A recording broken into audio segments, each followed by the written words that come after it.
एक जिम वाली फिटनेस होती है, हाँ एक स्पोर्ट्समैन की फिटनेस हाँ। होती है। इन दोनों की फिटनेस में क्या फर्क है?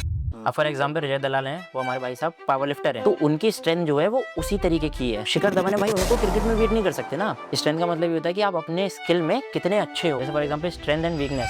छोटे छोटे का बॉडी एक दोनों पैर रखना जमीन पे। फैट लॉस करने के लिए भूखा रहना जरूरी होता है? बिल्कुल भी नहीं। द थिंग इज कि आप लोगों को ये समझना है कि आप हाई वॉल्यूम फूड खाओ। वेजिटेबल्स बहुत ज़्यादा लो इन कैलोरीज होते हैं, हम वो नहीं खाते हैं। वॉल्यूम फूड्स खाने हैं rather than high calorie food. Life में कभी ऐसा फेस आया आपके पास कि आप गिव अप करने की सोची?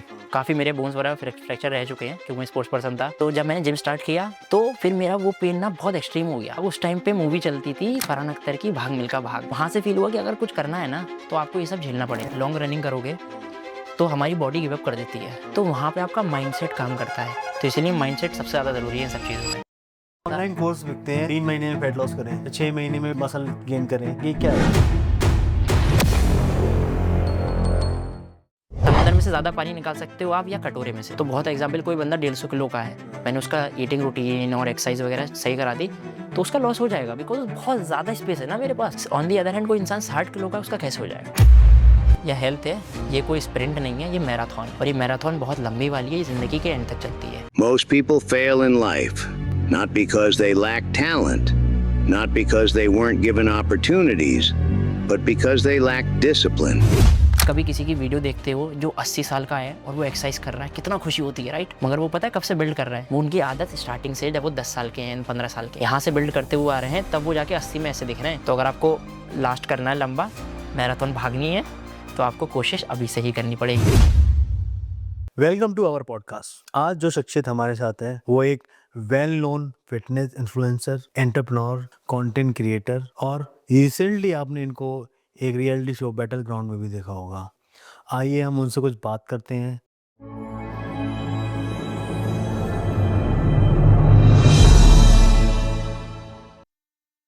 तो thank you Adnan for coming our podcast.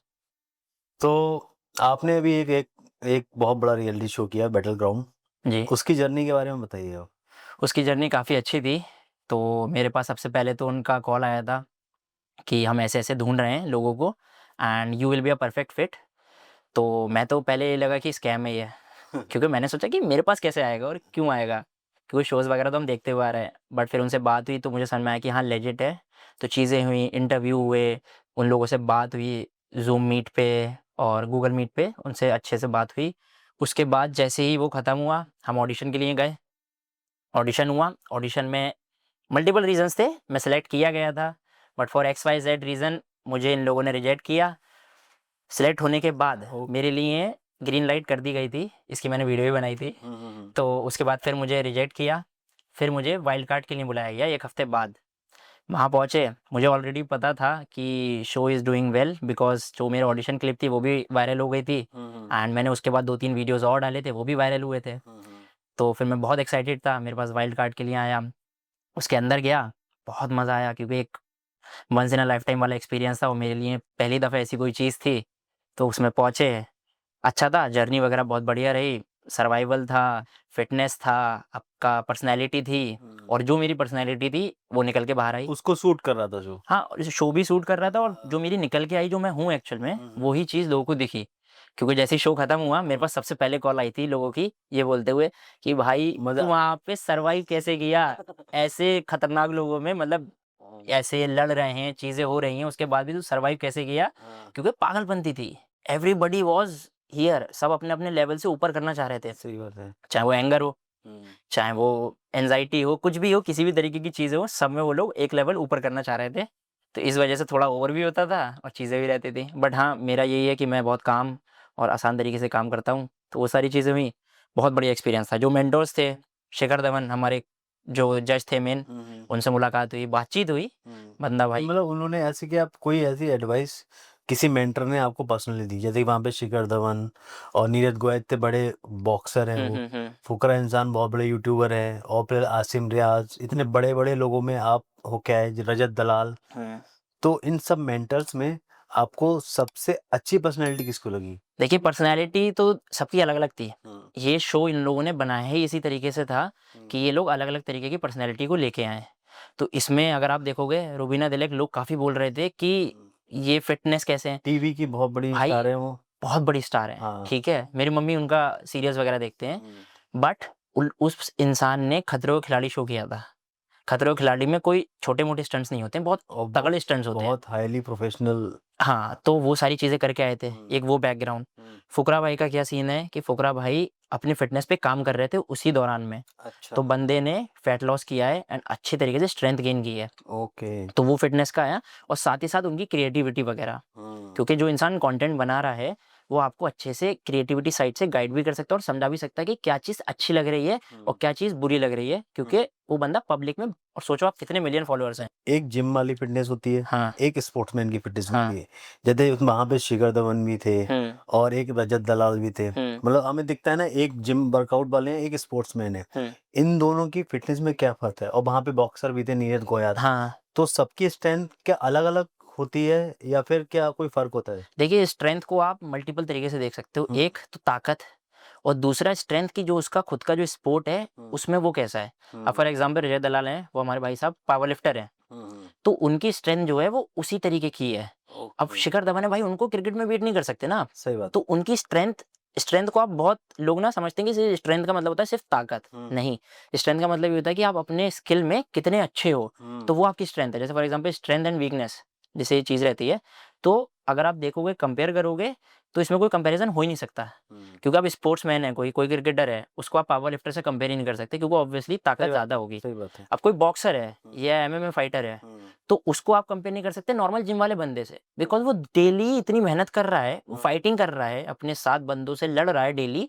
आप नहीं कर रहे हैं ना, आप तो जाग रहे हो, वेट्स उठा रहे हो, आप अपनी मसल पर काम कर रहे हो, वो स्किल पे काम कर रहा है, तो वो डिफरेंस रहता है। तो इसमें कोई कंपैरिज़न ही नहीं है। अच्छा, जैसे कि उसमें सब मेंटोर्स थे और मेन जज थे शिखर धवन। हुँ। तो आप इन सब का क्या कोचिंग का क्राइटेरिया रहता था? क्या पार्टिसिपेट से बात करते थे? जैसे कि आपकी टीम जब परफॉर्म करती थी तो आपको आसिम रियाज हुँ, क्या ऐसा बोलते थे कि आप हुँ, बेटर परफॉर्म करें दूसरी हुँ। टीम से? तो मेरा सबसे ज़्यादा जो कनेक्ट किया, वो किया था रजत भाई के साथ, रजत दलाल। अच्छा। तो हम लोगों ने बहुत अच्छे से कनेक्ट करते थे, तो जब वो मतलब ऑफ माइक भी रहते थे हम लोग, तो हम बहुत अच्छे से बातचीत करते थे, ठीक है? तो उनका जो गाइड करने का तरीका ना बड़ा मज़ा आता था और मेरे से मैच होता था। वो पुश करते थे, वो सबसे पहली चीज़ लॉजिक ढूँढते थे, कोई टास्क हो रहा है, उसमें वो लॉजिक ढूँढेंगे कि किधर से हम लोग काम करके कैसे आगे बढ़ सकते हैं, सिंपल चीज़। तो और पुश करने का तरीका, क्योंकि मैं एक स्पोर्ट्स पर्सन हूँ, मैं पावर लिफ्टर भी हूँ, अलग-अलग तरह की चीज़ें कर रखी हैं, तो बंदा वो भी स्पोर्ट्स पर्सन है। तो उनका जो पुश करने का तरीका था, वो मुझे बड़ा मज़ा आता था। अपने मेंटर से ज़्यादा बेहतर मुझे रजत भाई के साथ मज़ा आता था। रीज़न इज़ कि वो बंदा अलग तरीके से पुश करता था, मेरा और उनका वाइब मैच होता था। जो बाद में भी हुआ, क्योंकि हम लोग फिर बाद में ही मिले। एक कनेक्शन बन गया था, बड़े हाँ, भाई, छोटे भाई जैसे। हाँ, तो शो के बाद भी मिले, हम लोगों ने उनकी क्रिकेट लीग एक लॉन्च हो रही थी, तो हम लोग उसके लिए भी मिले थे।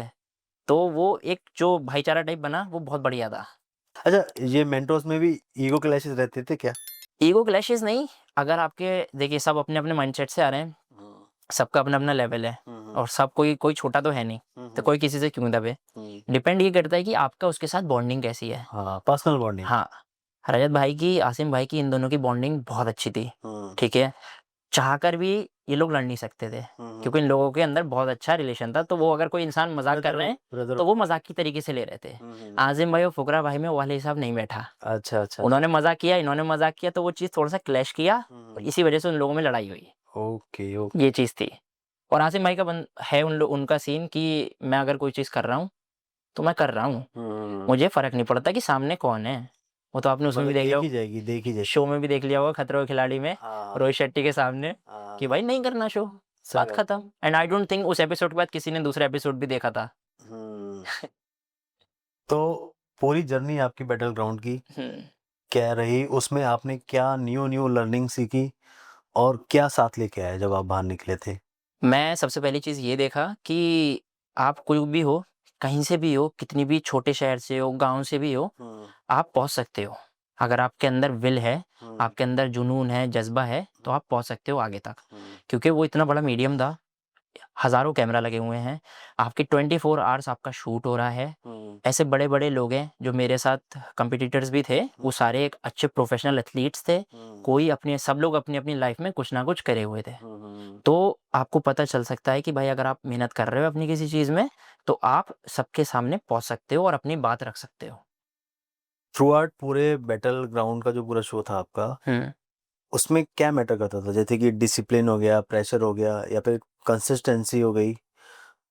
कौन-सी ऐसी क्वालिटी थी जिससे लोग आगे गए? जैसे आप फाइनल से 1 वीक पहले तक हुँ। आप परफ़ॉर्म किया, आपने as a wild wild card आया एंटर किया और अपने आगे तक गए। हुँ। तो ऐसे शोज़ में क्या क्वालिटी मैटर करती है एज़ अ पार्टिसिपेंट? तो सबसे पहली चीज़ कि इसमें ना इंजरीज़ वगैरह बहुत होती हैं हुँ, और अभी तक ये है कि जो-जो लोग पार्टिसिपेंट थे, हुँ, सबके चोट लगी हुई है एंड अभी भी है। मेरे इस उँगली में माइनर फ्रैक्चर निकला था, मेरा अभी तक शोल्डर रिकवर नहीं हुआ है। 9 महीने हो गए शो को, ओके। उसके बाद भी।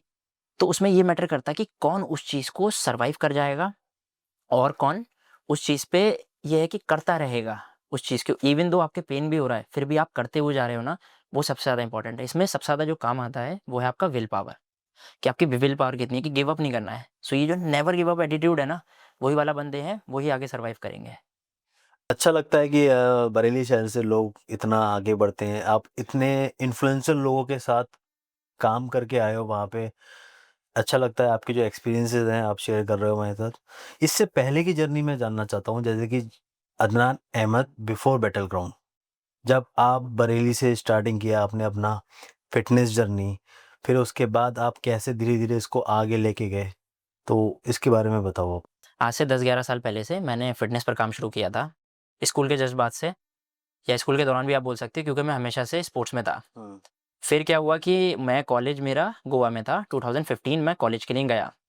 वहाँ पर मेरे पास बहुत सारे ऑप्शंस थे बिकॉज़ गोवा था तो ऑब्वियसली लोगों को लगेगा कि भाई पार्टी है ये सब चीज़ें बहुत एंड मैं फन।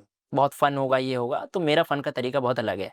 तो मैंने कोशिश ये किया कि मैं एक इसको अच्छी जगह चैनलाइज़ करूँगा क्योंकि जब घर से भी निकल रहे थे, हुँ, हुँ। ये रिश्तेदार हो गए, सारी चीज़ें हो गई, सही भाई बात है। गोवा जा रहा है यार, वो भी गोवा पढ़ाई करनी है, लोग एक्सपेक्ट नहीं कर रहे। कि पढ़ाई करने गोवा जा रहा है। हाँ। तो मैंने कहा नहीं, जो भी है लोगों को जो बोलना है बोलने दो, कोई प्रॉब्लम नहीं है। हुँ। मेरे पेरेंट्स को पता था कि भाई इस बंदे को हम जो बोलेंगे उसी हिसाब से करता है एंड ये गलत नहीं पेरेंट्स बहुत करेगा। सपोर्टिव थे। हाँ, उनको पता था कि ये गलत नहीं करेगा हुँ, हुँ। क्योंकि मैं स्पोर्ट्स में हमेशा से था और इन सब चीज़ों से हमेशा दूर रहा हूँ। चाहे वो नशा हो, चाहे वो किसी भी तरह अल्कोहल हो, पार्टी हो, ये सब चीज़ों से मैं बहुत दूर रहता था हमेशा से। तो मुझे ये सब चीज़ों से तो कोई प्रॉब्लम होने वाली नहीं थी। हुँ, हुँ। तो वो 2015 में वहाँ गया, तो मैं वहाँ पहुँचा, तो वहाँ पे स फ़ील हुआ कि मेहनत भी करनी है। जिम मैं कर रहा था बट क्या था बीच में मेरा फ्रैक्चर हो गया था हाथ में, ओके। तो इस वजह से मैंने छोड़ दिया था। फिर मैंने सोचा कि कॉलेज जाऊँगा, तभी जाके करूँगा जॉइन। कॉलेज पहुँचे, वहाँ पे ये होता था कि जैसे लोग रात में ऐसे क्लब पार्टीज़ के तरी जाते थे, मैं जिम जाता था। गोवा का मतलब पार्टी? हाँ, शाम के 6 बजे हाँ, बीच पे पहुँच गए क्लब में? और मैं बहुत स्किनी था जब मैंने मेरी जो जर्नी हाँ, स्टार्ट की है। मैं आपसे कनेक्टेड था मतलब 2016-17 से हम हाँ, लोग फेसबुक पे ही हैं। जी, तो मैंने उस टाइम फ़ोटोज़ आपके देखे थे और फिर मैं बीच में होता है ना आप किसी बंदे को देखो और फिर 3-4 साल बाद देखो, हाँ, तो एक ट्रांसफ़ॉर्मेशन दिखता है कि अरे भाई पहले अ, तो ये था अब तो भाई बल्क तो हो गया। मैंने 45-46 के अराउंड मैंने स्टार्ट किया था, इतना हुँ, पतला था मैं, सूखा था बहुत, मतलब स्किनी बिल्कुल खतरनाक वाला। तो फिर जब मैंने जिम जॉइन किया, ताकत-वाकत ख़ास थी नहीं।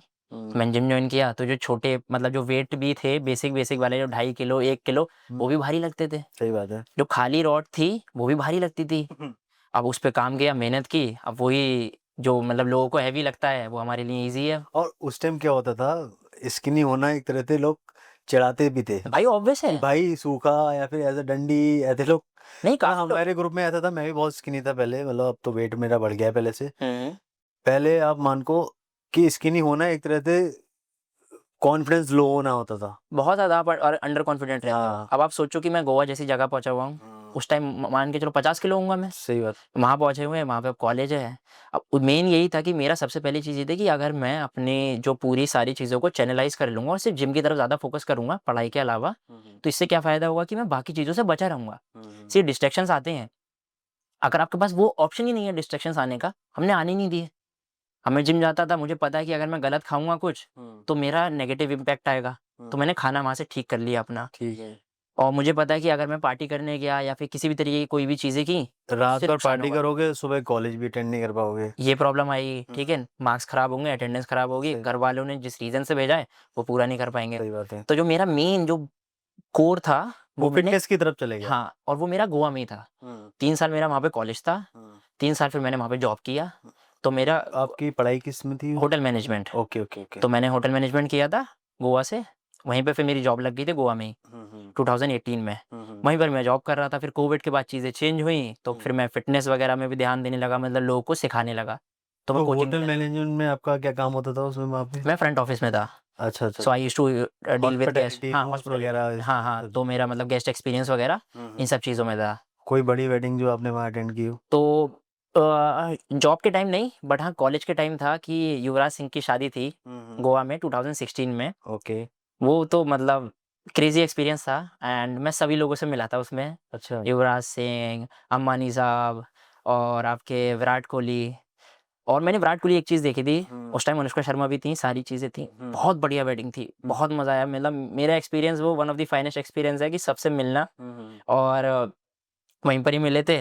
तो जो सबसे अच्छा जो चीज़ थी, वो थी विराट कोहली भाई, black T-shirt, plain black T-shirt, plain white, plain white chinos और चप्पल। उस बंदे ने शादी अटेंड की है। वाओ! उसकी वीडियो भी वो वायरल हुई थी डांस करते हुए, वो रणविजय, युवराज सिंह, ये सब लोग डांस कर रहे हैं और क्या लग रहा था बंदा, फिटनेस। फिटनेस की वजह से। That was pure because of fitness. अच्छा, लोग शादियों में तैयार होके जाते हैं। हाँ। महँगे-महँगे कपड़े खरीदते हैं। थी सब लोग तो कर रहे थे। जितना मैंने देखा, जितने बड़े लोग होते हैं, वो उतने ही सिंपल होते हैं। क्योंकि उनको दिखाना नहीं है, वो अमीर हैं। हाँ, सही अब बात। मसला क्या है कि जो मिडिल क्लास हो गए या जिनकी मेंटालिटी उस तरीके की होती है कि हम अपने आप को बड़ा दिखाएँ, तो वो वैसे तो बड़े हैं नहीं, दिखाना पड़ रहा है उनको। क्यों? क्योंकि उनको गेटअप लेना पड़ेगा, उनको एक्ट करना पड़ेगा कि भाई हम बड़े हैं। चाहे पैसे नहीं हो, बट जाएँगे फिर भी बड़ी गाड़ी से, सही बात। चाहे किराए की लेके जा रहे हों। दिखावा। पैसे नहीं है, बट ईएमआई से फ़ोन लेंगे। क्यों? क्योंकि स्टैंड आउट करना है। काम दूसरा फ़ोन भी कर सकता है, बट तो वो ये वेडिंग सेलिब्रेशन कितने 2-3 दिन का रहा? नहीं, वो पूरा हमारा 1 हफ्ते का था। चीज़ें थी उसमें, तो हम पूरा इवेंट वगैरह देख रहे थे, तो वो बहुत अच्छा एक्सपीरियंस था। तो वहाँ से जो मेरा और कॉन्फिडेंस बढ़ा कि हाँ, एक्सपोज़र बढ़ा आपका। एक्सपोज़र बढ़ा और मैं अच्छी टीम के साथ काम कर रहा था। तो जो भी क्रिकेटर्स वगैरह आ रहे हैं, युवराज सिंह, ज़हीर खान, आशीष नेहरा, सारे लोग, तो वो मतलब बहुत अच्छा एक्सपीरियंस था।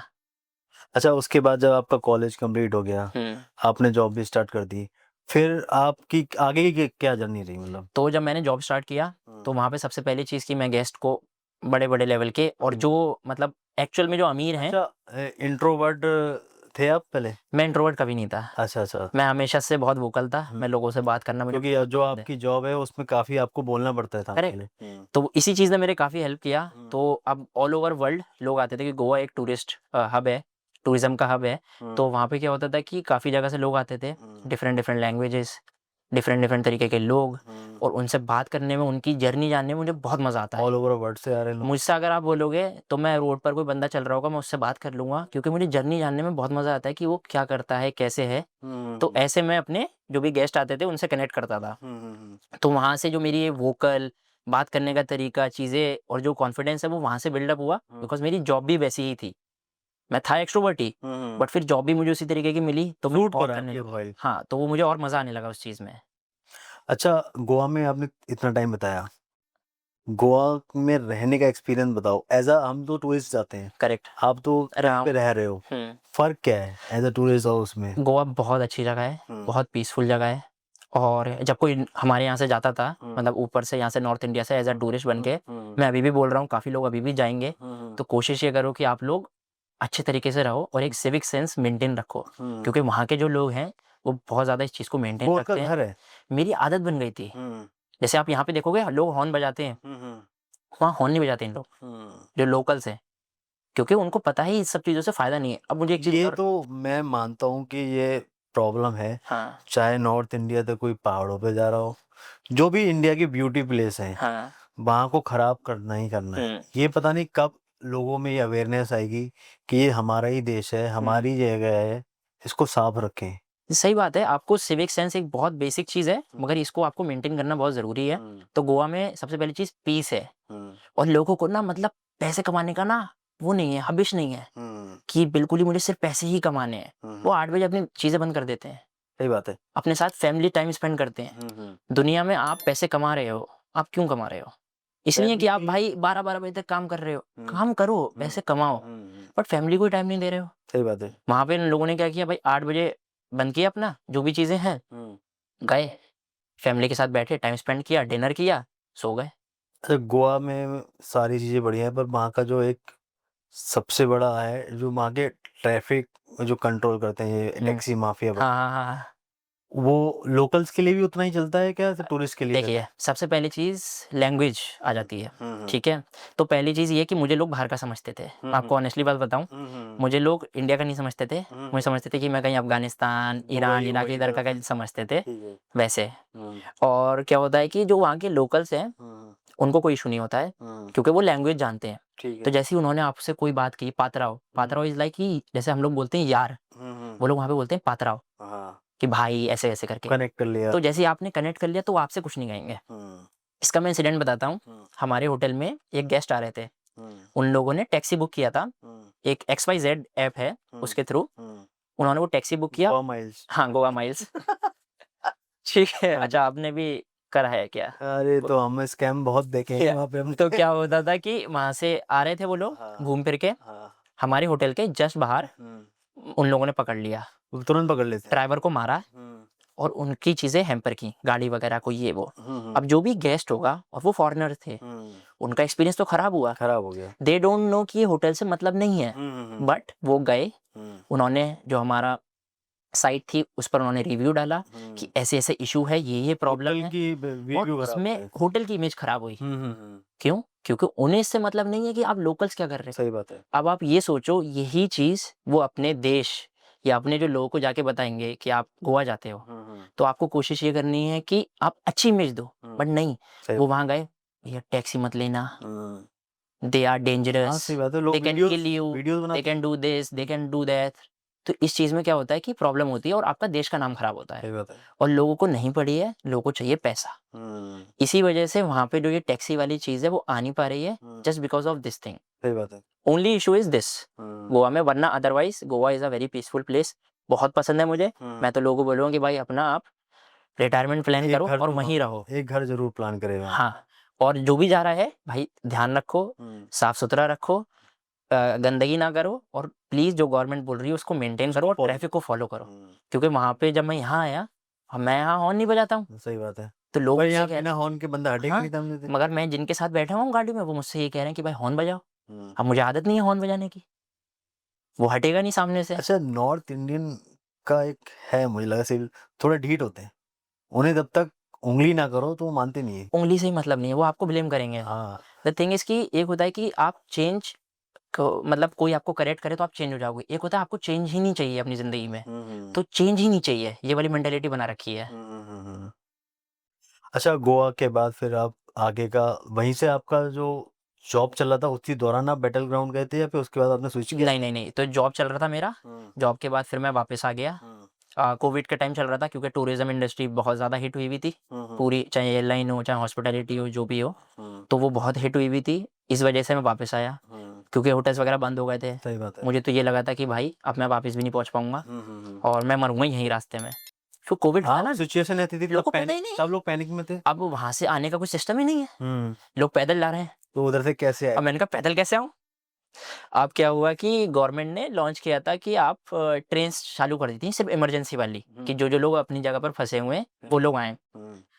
तो उसमें पहले मैं बैठा, तो मैंने IRCTC की वेबसाइट पे टिकट बुक करने बैठा, वेबसाइट हैंग, हो ही नहीं रही है। सब अटके हुए हैं। तो मैंने बुक किया, मेरे साथ एक दोस्त भी था, वो राजस्थान का था। तो हम लोगों ने टिकट बुक किया दिल्ली तक का, निज़ामुद्दीन तक जाती है, निज़ामुद्दीन स्टेशन तक। ठीक है। वहाँ तक हम आए ट्रेन से, सारी चीज़ें। मैं तो ये सोच के आया था कि मैं खत्म। अब जॉब चली गई। नहीं, जॉब चली नहीं गई थी, हाँ। जॉब गया था, होटल बंद था। कोविड वायरस का वो हाँ, था उस टाइम। तो उस टाइम होटल बंद था और मुझे वापस भी जाना था। तो अभी तो जॉब वैसे भी नहीं है क्योंकि होटल्स ही बंद हैं, और हमें ये भी नहीं पता था कि भाई अब आगे क्या होगा, कि भाई बच रहे हैं या नहीं बच रहे हैं। तो हमने सोचा चल रहे हैं घर, अब जो होगा घर जाके ही देखेंगे। टेस्ट वेस्ट कराया अपना, कोविड का टेस्ट कराया, पहुँचे, अब दिल्ली पहुँचे, अब दिल्ली से बरेली आना है।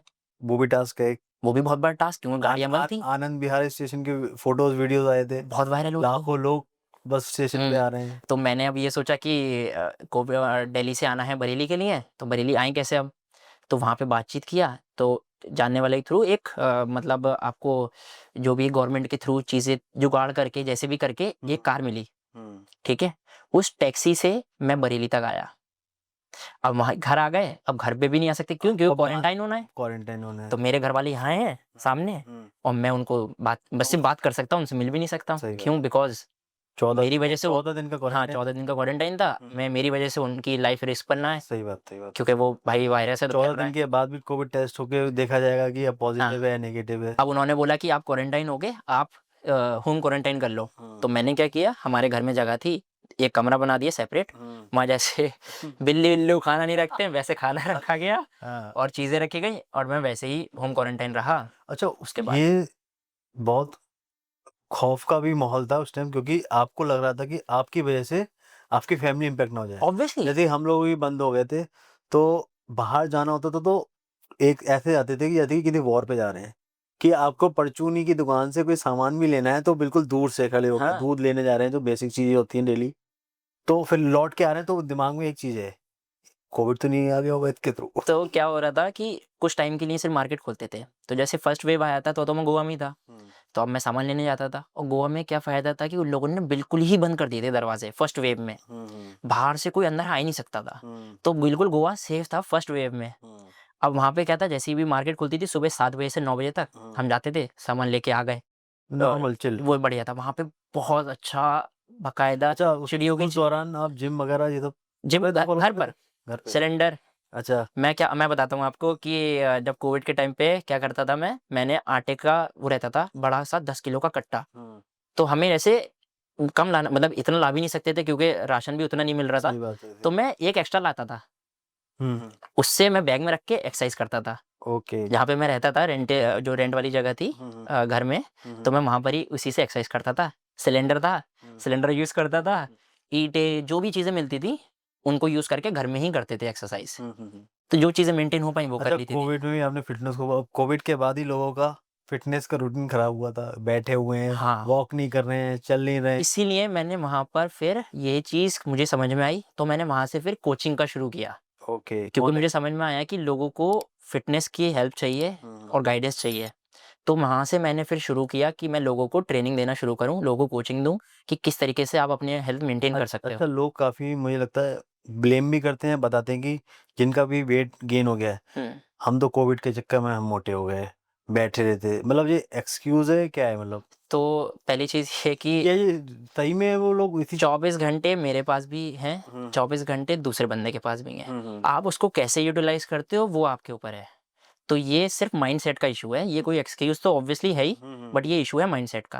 अगर आपका माइंडसेट ये है कि ओह यार कोविड आ गया, शिट, अब यही अरे यार कोविड आ गया ना, घर पे काम करेंगे, घर पे मेहनत करेंगे। लोगों को क्या फ़ायदा क्या हुआ कि लोगों ने टाइम स्पेंड करना शुरू कर दिया घर पर। ऑनलाइन चीजें बूम हुई, हाँ, ओटीटी प्लेटफॉर्म रेज हुए। हाँ, लोगों ने मेहनत करना शुरू कर दी, अपनी स्किल्स पे काम करना शुरू कर दिया। लोगों को समझ में आया कि भाई आपकी जो जॉब्स हैं वो सेफ नहीं है, सही बात है। तो लोगों ने अपने ऊपर काम करना शुरू किया। बहुत सारे लोग खाना बनाना सीख लिए।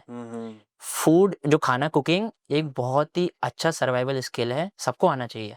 कोविड के टाइम पे सबसे ज़्यादा लोगों ने सीखा, और सबसे ज़्यादा आदमियों ने, क्यों? जो लोग बाहर रह रहे थे, अपने घर पर नहीं थे, उन लोगों की मजबूरी हुई, मम्मी से बात कर रहे हैं, पूछ रहे हैं। यूट्यूब देख रहे हैं, तो उन लोगों ने वो चीज़ें सीखी हैं। तो आप किसी भी चीज़ को यूज़ कैसे करते हो वो आपकी मेंटालिटी बताती है। फैट लॉस को लेके लोगों में काफी कंफ्यूजन होता है। जी। अगर किसी को अपनी फैट लॉस जर्नी स्टार्ट करनी है, हुँ। उसको क्या क्या बातें फॉलो करनी चाहिए? तो सबसे पहली चीज़ मैं आपको बताता हूँ कि फैट बर्न होता कैसे है। फैट बर्न हमारी बॉडी जो स्टोर्ड फैट होता है उसको एनर्जी में कन्वर्ट करती है, सिंपल चीज़। और वो हमारी बॉडी में से कार्बन डाइऑक्साइड और वाटर के फॉर्म में निकलता है, सांस के थ्रू कार्बन डाइऑक्साइड, और वाटर में जो आप एक्सक्रीट करते हो वो, और स्वेट के थ्रू, सिंपल चीज़। अब लोगों को समझ ये नहीं आता है कि हम किस तरीके से करें, तो इसका 3 बेसिक चीज़ें हैं जो मैंने खुद बनाई हैं। पहला, आप सिर्फ अपना खाना कम कर रहे हो, 100 या 200 कैलोरीज कम कर दिए दिन के, जो आप नॉर्मल खाते हो, और एक्सरसाइज नहीं कर रहे हो। दूसरा होता है जिसमें आप एक्सरसाइज कर रहे हो बट आप खाना उतना ही रख रहे हो, तीसरा होता है जिसमें आप खाना भी कम कर रहे हो और आप एक्सरसाइज भी कर रहे हो। ये सबसे ज़्यादा बेहतर रहता है।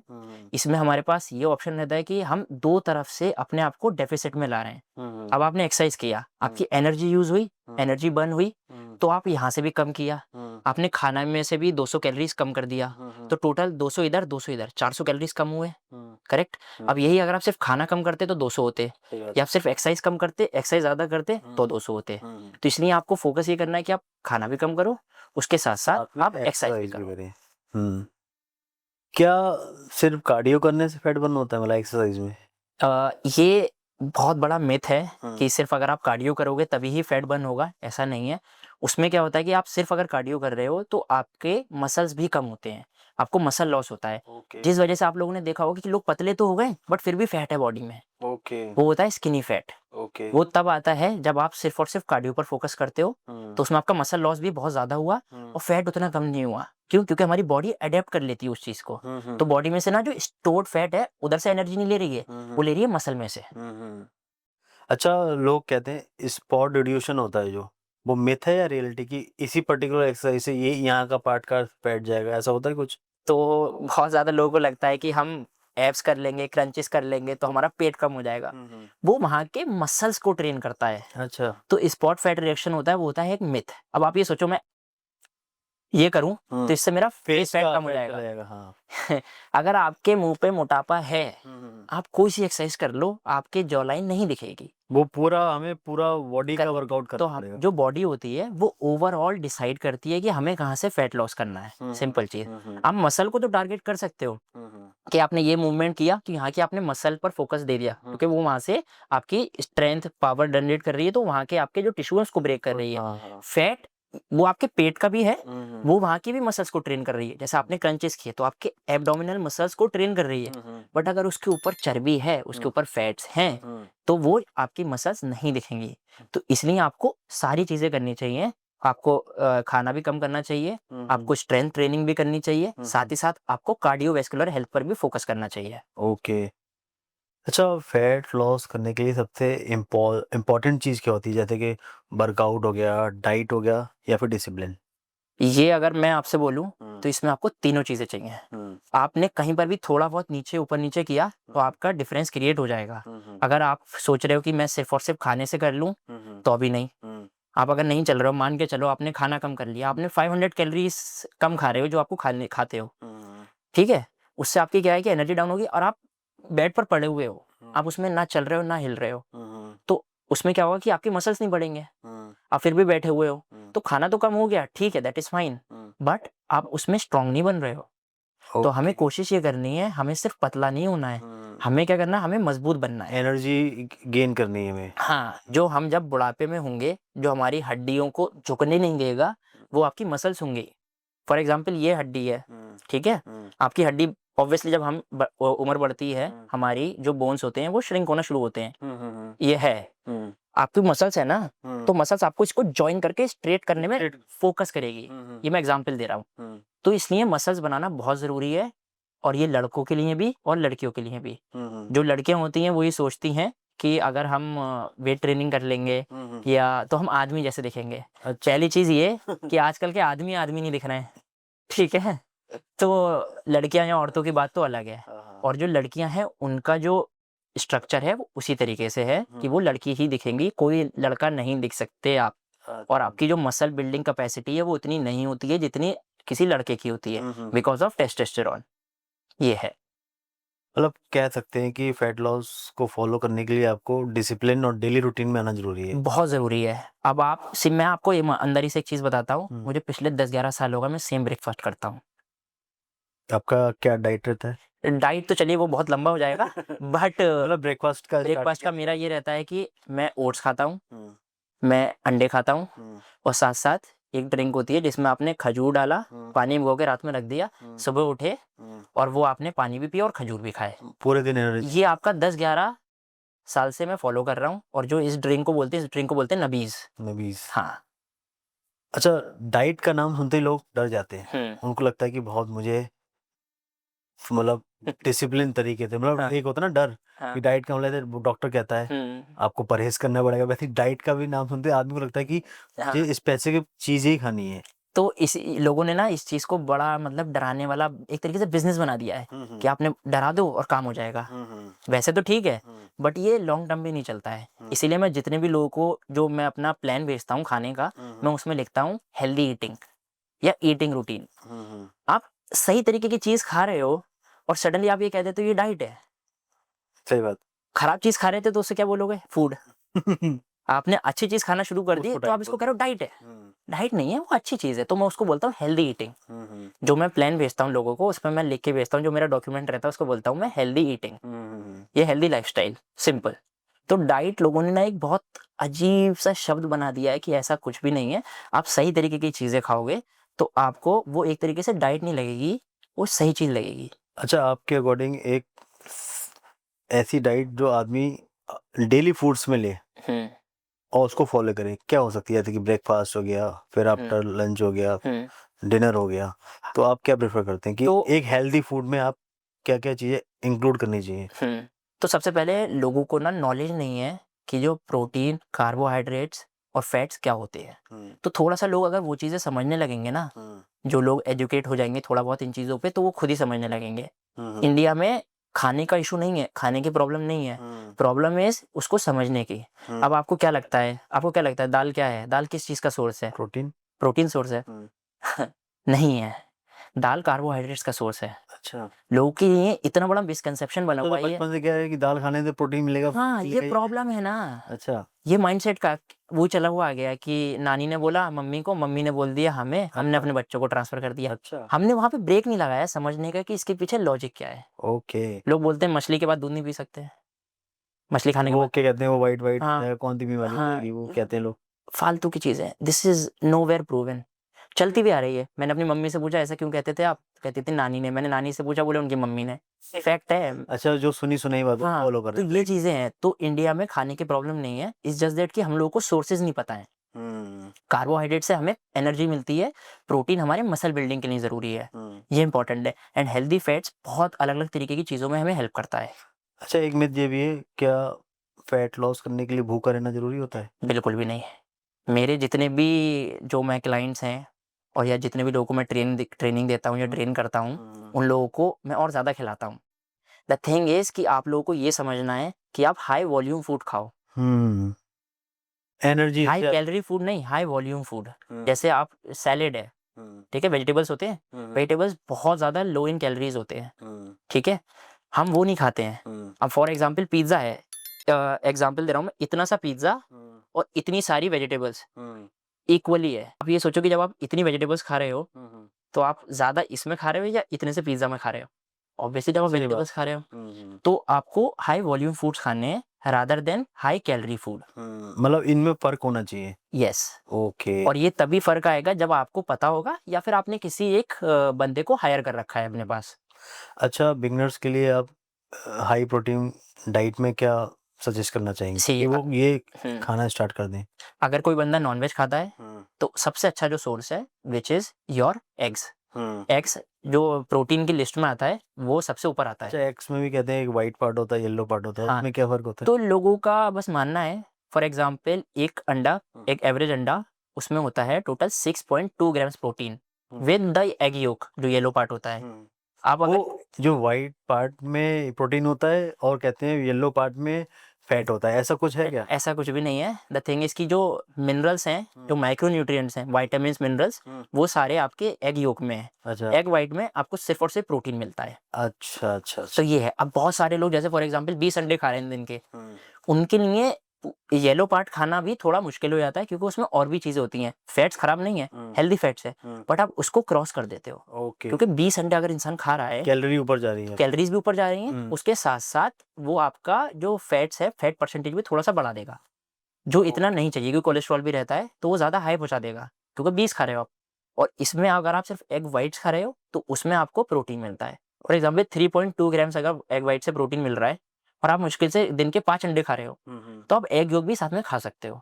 मगर कोई इंसान 20 खा रहा है ना, उसके लिए प्रॉब्लम है। अच्छा, जैसे कि एक आदमी को दिन में कितना प्रोटीन लेना चाहिए हेल्दी बॉडी के लिए? हेल्दी बॉडी कैसे काउंट करे प्रोटीन की मैं इतना लूं? मान लीजिए कितने अंडे खाऊं अपनी बॉडी के अकॉर्डिंग या वेट के अकॉर्डिंग, कैसे क्या रहता है उसका? तो आपको सबसे पहली चीज़ ये समझना होगी किस चीज़ में कितना ग्राम प्रोटीन है, ठीक है, और किस चीज़ में कितना ग्राम कैलोरीज है। मान लीजिए किसी को सिर्फ अंडे से प्रोटीन लेना है, हाँ, अंडे से तो प्रोटीन। वो कैसे मेजर करे कि दिन में मैं इतने अंडे से मेरी बॉडी के डेली प्रोटीन हाँ, कवर हो गया? अब फॉर एग्जांपल आप जैसा बाकी चीज़ें भी खाते हो, जैसे रोटी में भी थोड़ा थोड़ा सब में होता है कुछ ना कुछ, अगर ऑथेंटिक मिल रहा है तो। जैसे आटे में भी है, अब उसमें मैदा होगा तो अलग चीज़ें हो जाती हैं, बट अगर आप इसको कैलकुलेट करोगे तो आप पहले तो इनकी चीज़ें समझोगे कि इसके एक एक में कितना कितना होता है। फॉर एग्जाम्पल 100 ग्राम में कितना है या एक अंडे में कितना है, उस हिसाब से। अब मान के चलिए आपका बॉडी वेट है, फॉर एग्जाम्पल किसी का बॉडी वेट है 70 और उसका लाइफस्टाइल ठीक है, ऑफिस जाता है, नॉर्मल जिम जाता है, ठीक है। मैं एथलीट से कंपेयर नहीं करूंगा बिकॉज एथलीट का रिक्वायरमेंट बहुत अलग होता है। I am talking about general fitness वाले, लोगों के लिए। जो नॉर्मल, जो मतलब एवरेज लोग हैं, उन लोगों के लिए। तो आप अगर 1.2 ग्राम्स पर बॉडी वेट अगर आप कर रहे हो, फॉर एग्जांपल 70 कोई 75 के आसपास 70 ग्राम का है कोई, तो अगर वो 90 ग्राम प्रोटीन खा रहा है, वेल एंड गुड। लोगों ने ये हाइप बना रखी है because everybody is watching on social मतलब मीडिया। अपने वेट से ऊपर 10-15 ग्राम हाँ ऐड ऑन कर ले, हाँ। जितना केजी है उसके ऊपर। हाँ, 10-15 ग्राम ऊपर। अब मान के चलिए मैं अगर दिन का 90 ग्राम प्रोटीन लूँ, तो उस हिसाब से आपको अपने पूरी सारी चीज़ों में डिवाइड करना अच्छा, होगा। ये भी मिथ है कि हमें फूड से 90 ग्राम मिल जाएगा डेली, या फिर हमें एड ऑन लोग प्रोटीन जो लेते हैं पाउडर्स वगैरह जो आजकल कहते हैं जिम ट्रेनर सजेशन देते हैं, वो लेना चाहिए? सो सप्लीमेंट्स एक ऐड है। आपको मैं एक एग्जांपल से समझाता हूँ। आपने एग्जाम्स दिए थे, उसमें हमारे पास एक शीट आती थी, उसके साथ एक दूसरी शीट होती थी, उसे क्या बोलते थे हम? Supplementary sheet. हाँ, जो राइट, पूरी भर जाने के बाद भर जाने के बाद मिलती थी, हाँ। सप्लीमेंट्री शीट बोलते थे उसे। हाँ। तो हमारा काम ये है कि पहले हम खाने से पूरा करेंगे, उसके बाद हम इधर जाएंगे। सप्लीमेंट तो तभी लेंगे ना जब हमें उसकी ज़रूरत पड़ेगी। तो इस एग्जाम्पल से आप समझिए, अब मान के चलिए आप ट्रैवल कर रहे हो, खाना मुश्किल होता है, चीज़ें नहीं हो पाती हैं, तो क्या चीज़ हमें हेल्प करेगी प्रोटीन पूरा करने के लिए? सप्लीमेंट्स। हाँ।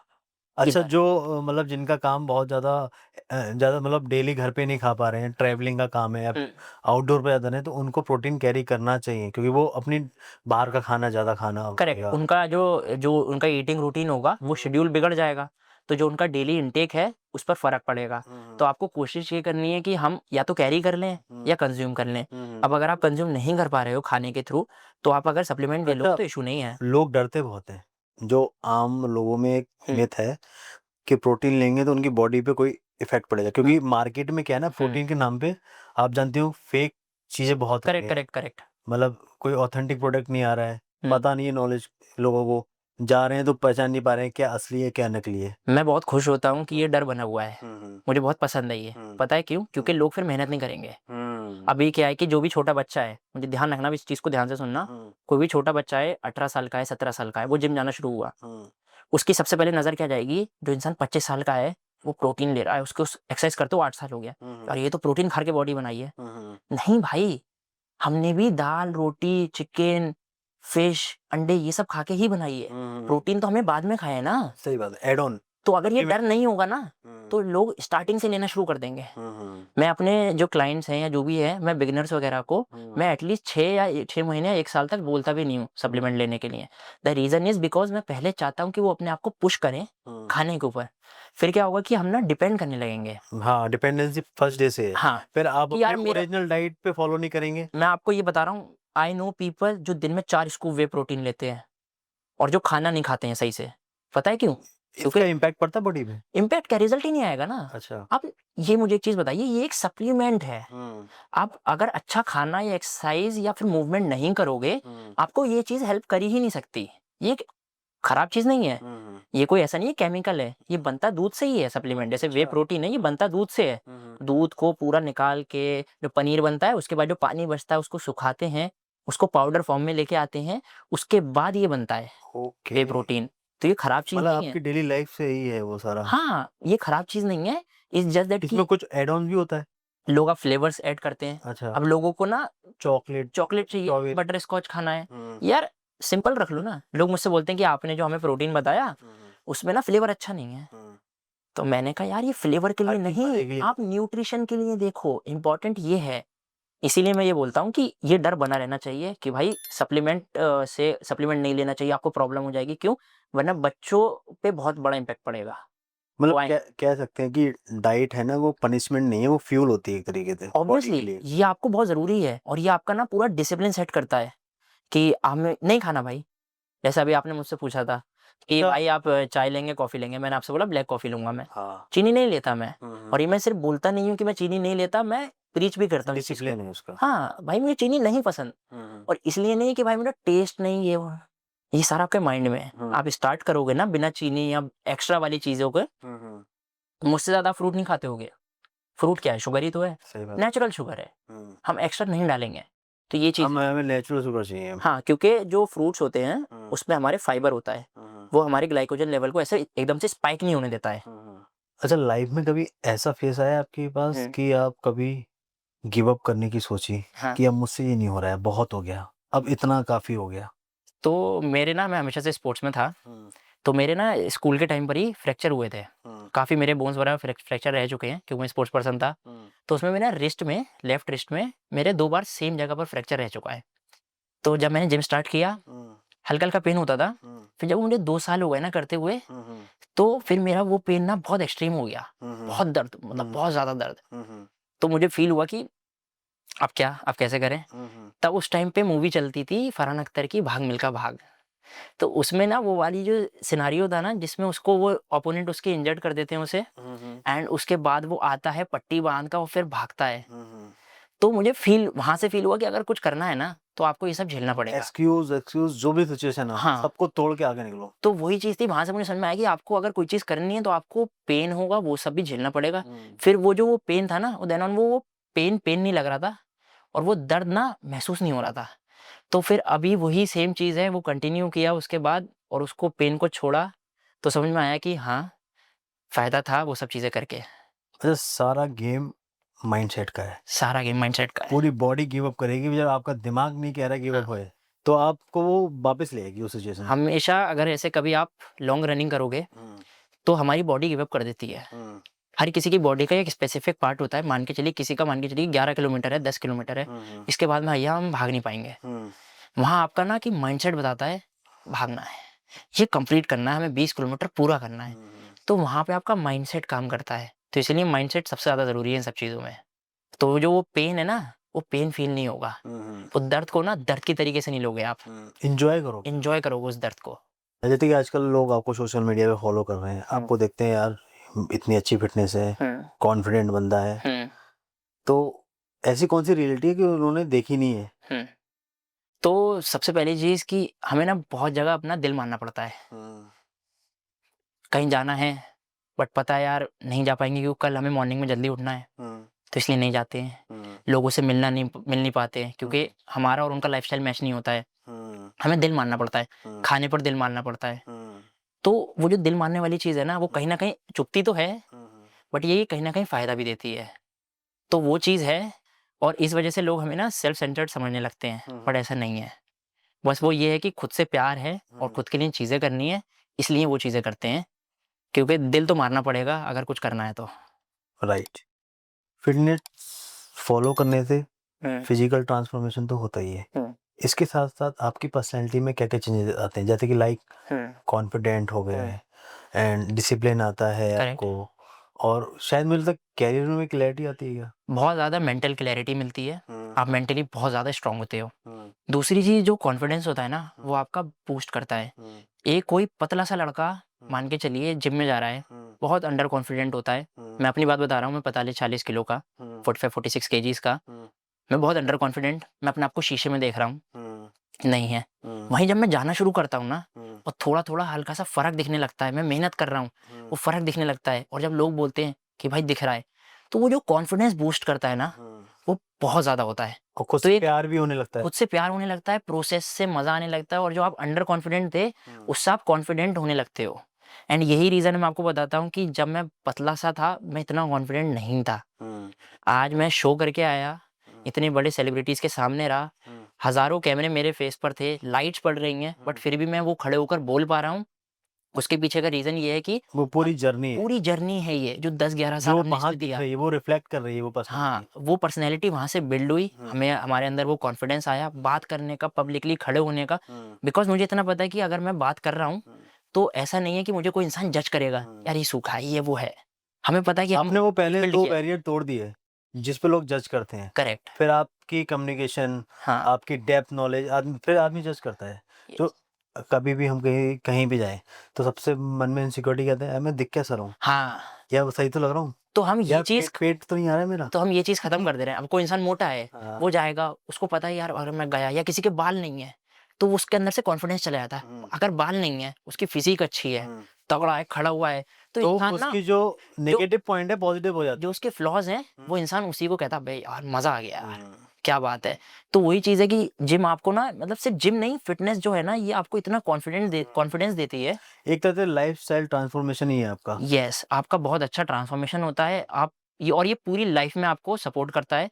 आपके अंदर कॉन्फिडेंस तो आता ही आता है, उसके साथ-साथ जो आपकी मेंटल क्लैरिटी है with regards to career, with regards to other things, आपकी फैमिली के साथ, आपकी बॉन्डिंग, आपकी हेल्थ, ये सारी चीज़ें एक साथ और इम्प्रूव होती है। जिम जिम करने से मैंने एक चीज़ देखी है, मतलब जब मैं पहले करता था, आपके मन में जो भी एग्रेशन है, हाँ, जो भी गिल्ट है, आप जब वेट उठाओगे ना, हाँ। सारा गुस्सा निकाल के आओ। वही चीज़ है, आप काम करके आए। जैसे मैं काम पर था, होटल मैनेजमेंट में ये होता है कि आपके आने का टाइम होता है, जाने का टाइम नहीं होता है। वहाँ पे मैं पूरा मेहनत कर रहा हूँ, सारी चीज़ें हैं, ये सब। जब मैं जिम जाता था ना, वो सब इतना सुकून मिलता था ना, मज़ा आ जाता था। सो जो जिम है ना, वो सिर्फ़ एक वर्कआउट करने की जगह नहीं है, वो एक हैप्पी प्लेस है। आपका जो भी एग्रेशन है, एंग्ज़ायटी है, जो भी चीज़ें हैं, वो सब उसको चैनलाइज़ करके आपको एक तरीके से सारी चीज़ें पॉज़िटिव कर देती है। और मुझे लगता है जिम करने के साथ आपको मी टाइम भी मिलता है। आप जब 1 घंटे आप पूरा जिम कर रहे हो, करेक्ट। तो आपके दिमाग में हज़ारों थॉट्स आ रहे हैं। यस। फिर हज़ारों थॉट्स में क्लियर होते-होते आपको हाँ। कुछ थॉट्स रह जाते हैं, फिर आप फ़ोकस भी होना शुरू हो जाते हो। क्योंकि आपके अंदर पॉजिटिव हार्मोन्स निकलते हैं, इससे आप खुश होते हो, हैप्पी हार्मोन्स निकलते हैं एंड उससे आप अच्छी-अच्छी चीज़ें सोचते हो और आपके साथ फिर अच्छा-अच्छा होने लगता है। क्योंकि आप जैसा सोचोगे आपको वैसे ही मिलेगा। सही बात अब मैं बैठ के सोच रहा हूँ यार मैं पतला ही हूँ, मैं पतला ही हूँ, पतला ही हूँ, कुछ ना करूँ, तो बेकार है। हमने वो चीज़ें चेंज किया, कॉन्फिडेंस बढ़ाया, उस चीज़ को अपनी लाइफ में डाला एंड हल्के-हल्के करके अल्हम्दुलिल्लाह चीज़ें इम्प्रूव हो रही हैं। जैसे कि आजकल जो जितने भी फ़िटनेस ट्रेनर हैं नए-नए, हुँ, उन्होंने क्या किया, 3 साल जिम जॉइन की, हुँ, थोड़ी बहुत बॉडी-वॉडी बना ली, हुँ, अच्छे दिखने लगे, हुँ, अब वो ट्रेनर बन गए। हुँ। तो उनके लिए क्या सजेशन है आपका? तो पहली चीज़ ये है कि आप खुद को पढ़ने से मत रोको। पढ़ाई करते रहो हमेशा। नॉलेज एक ऐसी चीज़ है जो नेवर एंडिंग है। आप जितना पढ़ोगे उतना ज़्यादा आपकी चीज़ें इम्प्रूव होंगी। वो एक तो वो हो गया। दूसरी चीज़ मैंने ये नोटिस किया है, लोग ना कंटेंट क्रिएट नहीं करते हैं। तो जो ट्रेनर्स हैं वो कहाँ पर मात खा रहे हैं इंडिया में, वो ये है कि वो लोग कंटेंट क्रिएट नहीं कर रहे हैं। आप मुझे ये बताओ, आपको अगर किसी की नॉलेज जाननी है तो आप कैसे? बात करनी पड़ेगी उससे। सही बात है। बात नहीं करोगे तो कैसे पता करोगे? नहीं कर पाओगे। सही बात है। तो अगर आप कंटेंट क्रिएट करने लगोगे, ये जितने भी बडिंग ट्रेनर्स हैं, जो आने वाले ट्रेनर्स हैं या जो अभी हैं, मैं उनको ये सजेशन दूँगा कि आप लोग जो भी नॉलेज है, उसको ऑनलाइन सोशल मीडिया पर शेयर करना शुरू करो। उससे आपकी एक जो लेजिट है, आप जिस तरीके के इंसान हो, वो पता चलेगा, आपकी नॉलेज के बारे में पता चलेगा, तो इंसान अप्रोच कर पाएगा आपको और ये फ्री है, सही राइट? बात है। आपने कुछ नहीं करना, आपने वीडियो बनानी है, अपनी चीज़ें बतानी है और उसमें आप एक्सप्लेन कर सकते हो कि क्या फ़ायदा है, क्या नुकसान है, जो भी चीज़ें हैं। तो इंसान फिर आपको ना जज कर लेगा कि हाँ यार, ये ट्रेनर सही है और अपने आप को ऑनलाइन बेचो। क्यों पैसे रोक रहे हो अपने आप को? सही क्यों आप ये रोक रहे हो कि मैं सिर्फ़ और सिर्फ़ फिज़िकली ही ट्रांसफ़ॉर्मेशन दे पाऊँगा? या फिर कुछ लोग ऑनलाइन मुझे लगता है कि टाइम के साथ खुद को बदलना भी नहीं चाहते। करेक्ट। वो लोग में ना एक वो आ गया है कि वो एक उसमें दलदल में फँस गए हैं। हाँ, एक बबल के अंदर हैं कि हमें यही करना है, हाँ। इससे ऊपर नहीं जाना है। तो इस माइंडसेट से आपको निकलना पड़ेगा और आपको और लंबा सोचना पड़ेगा इसके ऊपर। जैसे तो स्कोप बहुत हम है। लोग जितने भी पॉडकास्ट करते हैं, हमारा मेन चीज़ यही है हुँ, कि हम जो भी कन्वर्सेशन करें, हुँ, ग्रोथ के लिए करें, करेक्ट। किसी भी टॉपिक पे, हुँ, कि उससे ग्रोथ क्या हो सकती है। हुँ, तो आजकल लोग अपने आप को चेंज नहीं करना चाहते। जैसे एआई आ गया है, करेक्ट। एआई एआई हर चीज़ में है, हुँ, फिर भी इतनी तेज़ी से दुनिया बदल रही है, हुँ, लोग आज भी अपने पुराने पैटर्न पे हैं। हुँ, जैसे कि मैं देखता हूँ, अब लखनऊ में मैंने एक न्यूज़ सुनी हुँ, कि एआई सिटी बन रहा है। हुँ, और आज से हम, जैसे कि कुछ साल पहले हमने क्या सुना सुना था, डिजिटल क्रांति हो रही है, करेक्ट या और आज हम उसका हिस्सा हैं भी, हाँ, बैठे सही हुए हैं। वही कर रहे हैं हम। तो टाइम के साथ खुद को चेंज करना बहुत ज़रूरी है। बहुत ज़रूरी है। किसी भी इंडस्ट्री में यस। अगर आप फिटनेस में हो, हुँ, आपको मालूम है कि आप फिटनेस करो पर आपने कंटेंट क्रिएशन किया, हुँ। उसकी बदौलत आपने कितना चेंजेस लाए अपने लाइफ में। मैं आपको बताता रहा हूँ, जो मुझे शो मिला है बैटल ग्राउंड, वो मुझे फिटनेस के बेस पे तो मिला कि मेरी फिज़िकली मैं स्ट्रॉन्ग हूँ, मैंने चैलेंजेस कर रखे हैं, मैं उसमें कंटेंट बनाता हूँ, एंटरटेनमेंट देता हूँ। हर मेरे से बहुत ज़्यादा मज़बूत लोग हैं, मेरे से बहुत ज़्यादा फिज़िकली फिट लोग भी हैं, पर आपकी बात ज़्यादा लोगों तक पहुँच रही है। क्योंकि मैं कंटेंट बना रहा हूँ। तो आपको ये करना है कोशिश कि आप कंटेंट क्रिएशन को यूज़ करो, यूटिलाइज़ करो, बिकॉज़ ये आने वाला फ्यूचर तो प्रेज़ेंट तो है ही, इसके साथ ये फ्यूचर भी है और आप अगर इससे ग्रो कर सकते हो तो व्हाई नॉट?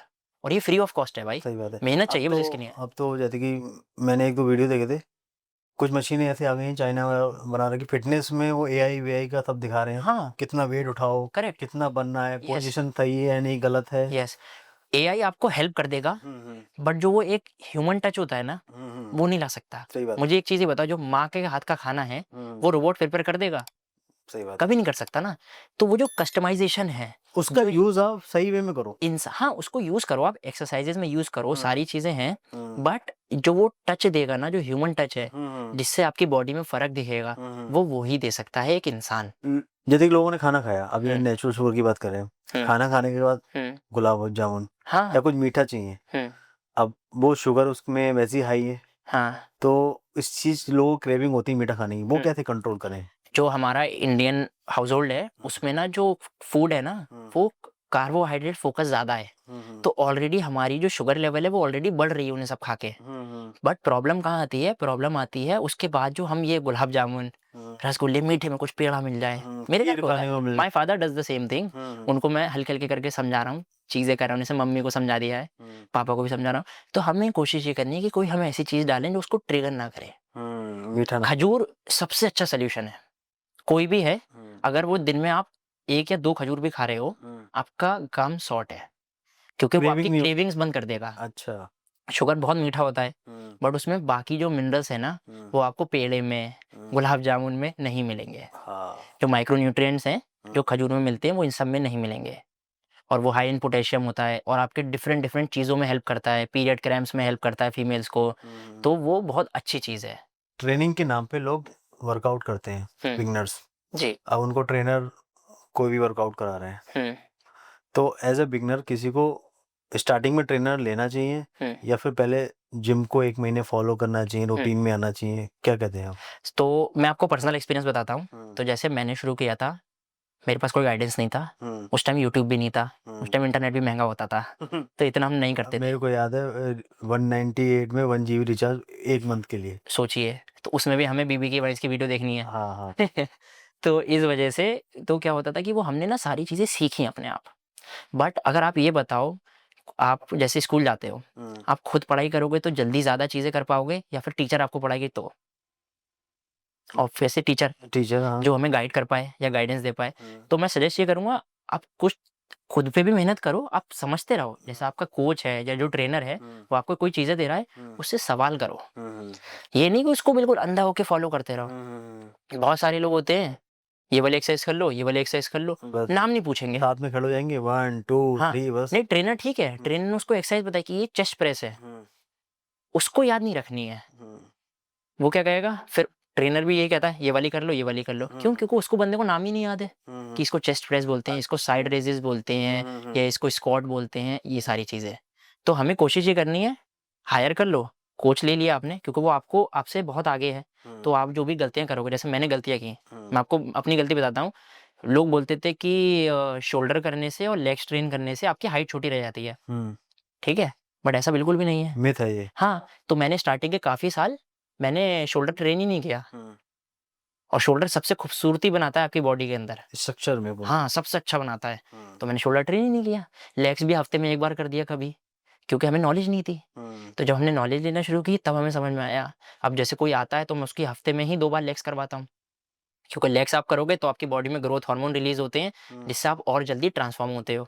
अच्छा। क्योंकि बेस तो यही है। हमारी अपर बॉडी है, हम इसको 5 दिन दे रहे हैं, लोअर बॉडी को हम 1 दिन भी नहीं दे रहे हैं। ये बल्कि उससे ज़्यादा है। तो ये चीज़ है। तो आपको जो भी गलतियाँ हुई हैं, उससे बचने के लिए आपको जो भी आप गलती करोगे, वो आपको कोच है जो कंट्रोल कर देगा इस चीज़ में। अच्छा, बिगिनर के लिए स्ट्रेंथ ट्रेनिंग जरूरी होती है या बहुत फिर सही है या गलत है मतलब? हाँ, तो स्ट्रेंथ ट्रेनिंग एक तरीके से ये है कि आप जाते ही आप एकदम से बहुत हैवी नहीं कर सकते। जैसे मैं बहुत पतला था, तो मैंने 2.5 किलो का मुझे डंबल उठाने में तकलीफ होती थी और वही अब 40-50 किलो भी मैं उठा लेता हूँ। तो आपको ग्रेजुअली स्लोली बिल्ड करना है, उसकी जो एक्सरसाइज है उसको टेक्निक सीखते हुए। अगर आप टेक्निक नहीं सीखोगे आपको इंजरीज होंगी। तो आपको कोशिश ये करनी है आप ग्रेजुअली बिल्ड करो, बट सही तरीके से, जल्दबाजी नहीं। अच्छा, एक टाइम के बाद जैसे कि आप जिम जा रहे हो, हम्म 1-2 महीने हो गए, आप डेली वही हम्म चेस्ट वाले दिन आपकी 5-6 एक्सरसाइज है, हाँ डेली आप वही हाँ करते जा रहे हो। हाँ एक टाइम के बाद वो चेंज करना जरूरी होता है कि आप वही ट्रेन कर रहे हो, वही चीज वही कर रहे हो, एक्सरसाइज चेंज करना जरूरी होता है तो हमारी बॉडी ना अडेप्ट कर लेती है हर चीज को, चाहे वो खाना हो या एक्सरसाइज हो। तो जो बेसिक एक्सरसाइजेज है ना, वो हमें चेंज नहीं करनी है। जैसे एक्सरसाइजेज में भी 2 पार्ट आते हैं, कंपाउंड एक्सरसाइजेज और दूसरा रहता है आपका आइसोलेशन एक्सरसाइजेस। तो हमें जो कोशिश करना है कंपाउंड एक्सरसाइजेस पर, वो तो हम रखें। जो आपका बेसिक स्क्वाट है या बेंच प्रेस है या पुलअप्स हैं, ये तो हमें करनी ही करनी है। इसके साथ जो बाकी एक्सरसाइजेज हैं उनमें हम फेरबदल कर सकते हो, आप उसको ऊपर नीचे या किसी और तरीके से कर लिया तो ठीक है। उसमें क्या होता है ना, एक तो बॉडी मोनोटोनस नहीं हो जाती है। अब क्या है कि हमें पता है हम यही चीज़ें करके आ जाएंगे, वो बोरिंग हो जाता है। थोड़ा सा आपने शेड्यूल इधर ऊपर नीचे कर दिया, वो बढ़िया हो गया। कि जितना हैवी वेट उठाओगे हाँ, आपके मसल उतने जल्दी बनेंगे, ऐसा होता है क्या? हैवी वेट अगर आप उसको गलत तरीके से परफॉर्म कर रहे हो तो वो रिजल्ट नहीं देगा, वो इंजरी देगा। तो हमें कोशिश ये करनी है कि हम उसको सही तरीके से परफॉर्म करें। हैवी वेट करो लाइट अपने वेट से स्टार्ट करें, हाँ पर उसके सारे पोस्चर पोजीशन एक्यूरेट होने चाहिए। देखिए, जो आपका लाइट वेट है वो किसी और का हैवी वेट होगा, या किसी का हैवी वेट है वो आपका लाइट वेट होगा, राइट। तो आपको ये समझना है कि आपके लिए क्या बेहतर है। पहली चीज ये, मुझे दूसरे को देख के वो नहीं करना है कि ओ ये 25 किलो से करा तो मैं भी करूंगा। मतलब मोटिवेट हो, बट उसको सही तरीके से लो, उसको चैनलाइज करो कि हम सही रास्ते से जाके कर रहे हैं, ऐसा। अच्छा, फिटनेस के लिए मैं देखता हूँ मोटिवेशन बहुत जरूरी होता है। कुछ लोग जिम जिम जाते हैं, टेम्परेरी गए वापस आ गए। कितना इम्पोर्टेंट है लॉन्ग टर्म के लिए मोटिवेटेड रहना? मोटिवेशन तो कुछ है ही नहीं। जो सिंपल चीज़ है वो है डिसिप्लिन। आप कोई भी इंसान 365 दिन मोटिवेट नहीं रह सकता। वो डिसिप्लिन होता है कि आपको नहीं है मन, तब भी आप जाके कर रहे हो, दैट इज योर डिसिप्लिन। अच्छा, आप कैसे डिसिप्लिन मेंटेन करते हो? कि करना है। मतलब अभी आप सोचो ठंड का टाइम चल रहा है, हाँ लोगों का मूड ये है कि भाई ठंड है यार, कौन जाए, उसको मजा आ रहा है रजाई में लेटे, नहीं जाना है जिम। हाँ, आप उस चीज को कैसे ब्रेक डाउन करके आगे बढ़ते हो? क्योंकि मुझे पता है कि अगर मैं ये नहीं करूँगा तो मुझे ना मीडियोकर लोगों में नहीं रहना है। तो आपको ये समझना है कि आपको एक एवरेज इंसान बनना है या आपको कुछ करना है। और मैं ये नहीं कह रहा हूँ कि सिर्फ जिम जाना इज द ओनली सोल्यूशन। हर चीज में डिसिप्लिन हर चीज में डिसिप्लिन। अब आपको सुबह उठते हो, आप ऑफिस जाते हो, नहीं मन करता है ना जाने का, व्हाई डू यू गो? आप सिंपल चीज बताओ। चेंजेस लाने लाइफ में। पैसा। हाँ, सिंपल चीज दोनों है, भाई आपको मोटिवेशन है। पैसा चाहिए। हाँ, अगर यही सेम चीज अगर आपको हेल्थ के थ्रू पैसा मिलने लगता तो सब लोग जाते हैं, सही बात है। क्योंकि इंसान लोभी होता है, इंसान लालची होता है। अब क्या है, लोगों को समझ में नहीं आती कि ये पैसे से, अब हमें पता है ना कि हेल्थ का इंपॉर्टेंस क्या है। मैं नहीं जाऊंगा तो मेरा दिमाग, अभी सिचुएशन ये हो गई है कि अगर इफ आई डोंट वर्कआउट तो मेरा दिमाग, मैं पागल होता हूँ, मुझे अजीब लगता है फील, तो मुझे वहाँ कुछ ना जाना कुछ है। उठाना है। हाँ, मुझे जाना है, मुझे एक्सरसाइज करनी है। तो इससे क्या होगा कि मुझे फील होगा, मुझे बेटर फील होगा। मेरे लिए ये है, वो मेरा एक एस्केप अच्छा, है। जब लो एनर्जी होती है, मान लो आज इजी फील नहीं कर रहे हो, तो कैसे मोटिवेट करोगे? तब भी जिम जाओगे? तभी जिम जाएंगे। ना जाने से बेहतर क्या है, जाना। हर दिन हमारे पास 100% नहीं होता है। उस दिन का 100% डिसाइड करता है। मान के चलिए आज मैं अपने 100% में नहीं हूँ, आज मैं अपने 70% में हूँ। मैं अपने जाके 70% दे के आया, बट उस दिन का 100% तो दिया ना मैंने। मेरा 70 था, मतलब फिर भी कह सकते हैं कि आपको मेंटली स्ट्रांग रहना है। बहुत ज्यादा। अच्छा, वो आप अपने क्लाइंट को कैसे मेंटली स्ट्रांग करते हैं इस चीज के लिए? क्योंकि मैं उनसे डेली चेक करता हूँ। मेरा सिस्टम ये है कि मैं उनसे डेली बात करता हूँ। तो मैं उनसे पूछता हूँ गए थे या नहीं गए थे। फॉर एग्जाम्पल XYZ रीजंस हैं, और जो मेरे बंदे हैं मैं उन्हीं लोगों को लेता हूँ जो बंदे डिसिप्लिन वाले होते हैं। बिकॉज मुझे बहाना नहीं चाहिए, क्योंकि मैं ऑनलाइन ट्रेनिंग देता हूँ। मुझे बहाना नहीं चाहिए कि अरे आज मेरा ये है वो है, क्योंकि मुझे वो खुद पसंद नहीं है। तो मैं लेते ही उन्हीं लोगों को हूँ जो बंदों पे मैं काम करूँ तो वो बंदे सुने मेरी। तो मैं उनको बोलता हूँ फॉर XYZ रीजन वो नहीं जा पाए या कुछ भी है, काम से लेट हो गए, मैं उनसे कहता हूँ आप जाके वॉक करिए आइए बाहर। सिंपल। डिसिप्लिन, डेली रूटीन और माइंडसेट, ये 3 की पॉइंट है जिम जाने के लिए। जी, इसमें तो एटलीस्ट एक पॉइंट क्या है जो होना जरूरी ही है? डिसिप्लिन। डिसिप्लिन। हाँ, डिसिप्लिन आपको लाइफ में बहुत ज़रूरी है। आपको कितने बजे सोना है, कितने बजे उठना है, ये आपका पूरी लाइफ चेंज कर देगा। मिनिमम एक्सरसाइज करने वाले को कितना सोना चाहिए?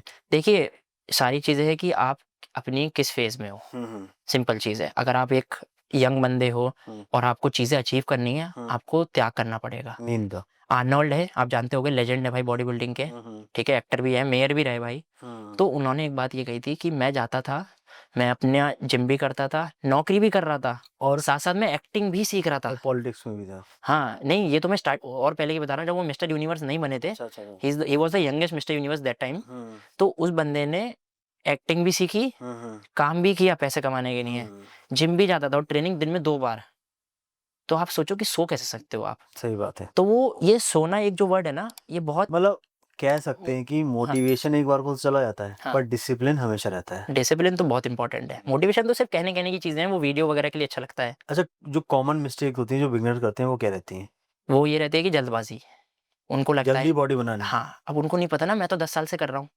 उनको अच्छा, नहीं पता। ऑनलाइन कोर्स बिकते हैं, हाँ, 3 महीने में फैट लॉस करें, हाँ। 3, 4, 6 महीने में मसल गेन करें और फिर कोई नीचे प्राइस लिखा हो कि ये क्या है? हाँ, सही में होता है तो ऐसा? ये क्या ये सिर्फ बेचने के लिए करते देखिए, अगर आपसे कोई बोलेगा कि मैं आपका 15 किलो, 20 किलो कम करा दूँगा हैं? और कोई इंसान है ही 60 किलो का, कैसे हो जाएगा? नहीं। तो ये पर्सन टू पर्सन वेरी करता है। समुंदर में से ज़्यादा पानी निकाल सकते हो आप या कटोरे में से? सही बात है। समुंदर में से ना। तो बहुत एग्ज़ाम्पल, कोई बंदा 150 किलो का है, मैंने उसका ईटिंग रूटीन और एक्सरसाइज़ वगैरह सही करा दी, तो उसका लॉस हो जाएगा बिकॉज़ बहुत ज़्यादा स्पेस है ना मेरे पास। ऑन द अदर हैंड कोई इंसान 60 किलो का है, उसका कैसे हो जाएगा? सही बात है। तो ये एज़ अ टारगेट करके बेचना, ये एक मार्केटिंग की तरीका है। ठीक है, मैं जिसका चल रहा है बढ़िया है, सही बात है। रिज़ल्ट मिल रहे हैं, बहुत वही अच्छी बात वाली है। बात होगी, गंजापन दूर करें। कंजापन दूर करें, बट हाँ, यही है कि है ना? टाइम फ्रेम मत दो आप। लोग अलग ही बनाते रहते हैं उसमें। हाँ। अच्छा, आपने इतने सारे लोगों को ट्रेन किया है, हुँ। बिगिनर्स में सबसे ज़्यादा गलतियाँ क्या-क्या करते हैं वो लोग? बताने के बाद भी सारी चीज़ें, मतलब आप जो कहना चाहते हैं कि हुँ। इस पे काम करना ही करना है। देखिए, जो बॉडी को ट्रांसफ़ॉर्म करने के लिए सबसे ज़्यादा इम्पोर्टेंट है, वो है आपका सब्र। आप कितना पेशेंस रख सकते हो। अगर आप पेशेंट नहीं हो, तो आप सक्सीड नहीं कर पाओगे, आप गलतियाँ करोगे। तो अगर आप ये सोचो कि भाई मैं 1 महीना कर लूँ और ये रिज़ल्ट नहीं आया, मेरे पास लिटरली ये तक लोगों ने मैसेज किया है कि भाई 2 हफ़्ते हो गए, फ़र्क नहीं दिख रहा है। 2 हफ़्ते में फ़र्क कैसे आ जाएगा? आप अच्छा, ओवर ट्रेनिंग और अंडर ट्रेनिंग में क्या फ़र्क रहता है? मतलब ओवर ट्रेनिंग तो नॉर्मल इंसान जाता भी कर ही नहीं सकता, क्योंकि उसके लिए बहुत मेहनत करनी और पड़ती है। बॉडी पे इफ़ेक्ट भी रहता होगा ना? हाँ, बॉडी पे इफ़ेक्ट रहता है, बट वो रेगुलर इंसान नहीं कर पाता है ओवर ट्रेनिंग।